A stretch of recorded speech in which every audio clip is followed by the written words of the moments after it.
Hello, I'm Archibald Chesterfield III. Welcome to the program Fuckers. And today I wanted to talk about a bit of an unsavory topic. And I don't want to name names, but basically there's another YouTuber out there who recently bought a double red sea dweller. And he then made a video about it, and you know what the YouTube audience is like. You cannot get away with anything slightly not 100%, the audience pounces on it. Anyhow, it turns out the watch has been fitted with a shocking redial. That's the only words you could use. A double red sea dweller with an absolute shocking redial.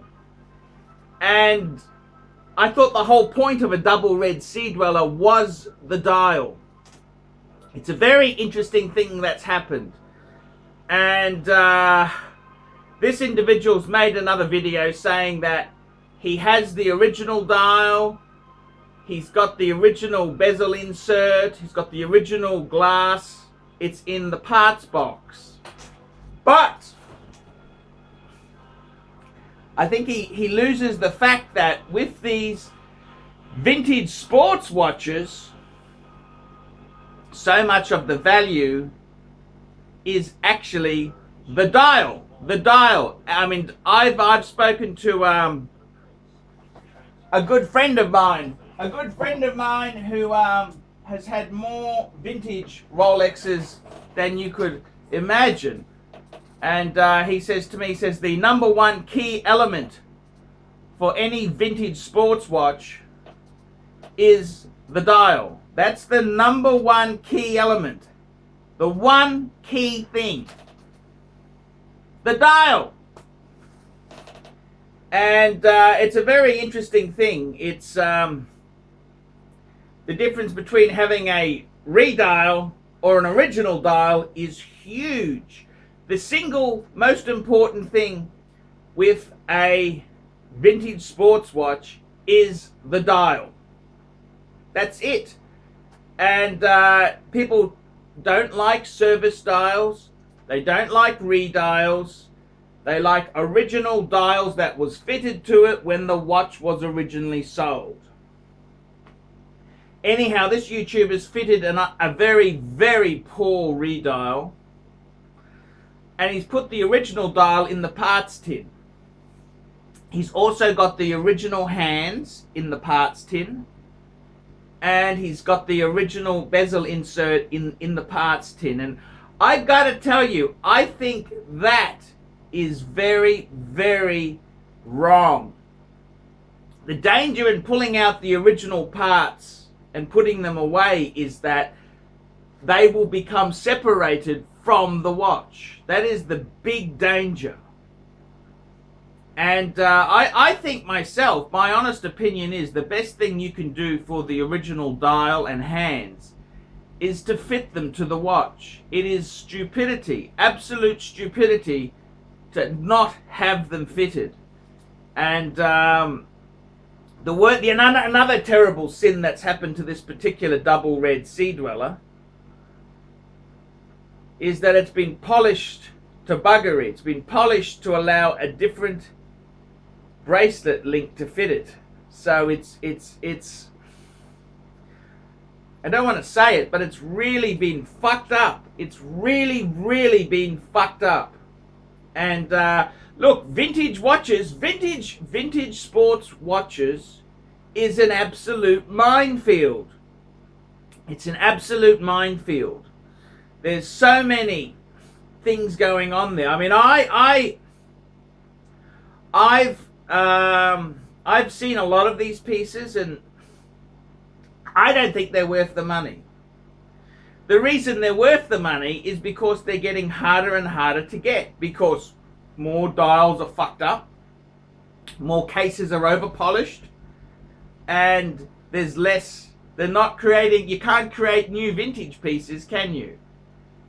And this is the whole thing. I think it's really, really wrong, if you've got a vintage piece, not to have the original dial fitted. That is absolute stupidity. You risk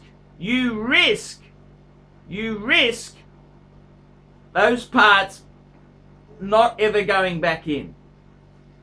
And I'll be honest with you, I've seen a video of the double red Sea Dweller.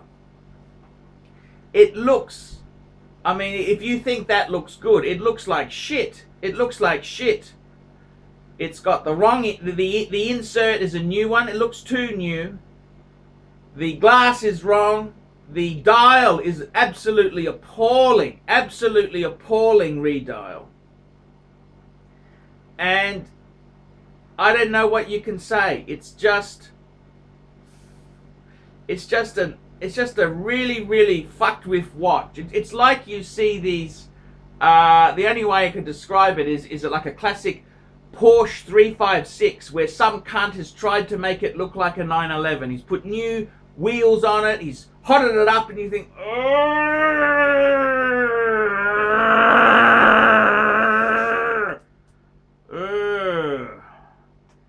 the one, you want originality, not tarted up, not old grannies made to look like 18-year-olds. You know what I'm saying? And that's what this watch looks like. It's got a shit redial, very bad insert. It's an absolute, I think it's a, he should put the, if he does in fact have the parts, and I'm not 100% convinced he has the parts, put the parts back in. Put the parts back in. And I think he's not revealing the dial because he doesn't want to be scrutinized with another flaw with it. And I mean, this individual himself is very much, he likes to big note himself. I'm in Burke's Peerage. I've got a Ferrari. I've got a Porsche. Yes, but it's a rusted out Mondial. Yes, but it's a very early Boxster. I mean, it's one thing to big note yourself for having wonderful things, and I love to do it myself, but when you buy cheap, nasty examples, there's a good reason why they are so cheap and nasty. Sports watches, the most important thing about sports watches is the dial. Dial. Number 2 is the case shouldn't be over polished. Okay, that is the reality. And I just think it's a great shame that this person, I hope he's got it at a good price. That's all I can say. The dial is paramount to the double red Sea Dweller. Without the dial, it ain't a fucking double red Sea Dweller, is it? I'm ArchieLuxury, talking vintage Rolex watches. Tell me what you fuckers think of that.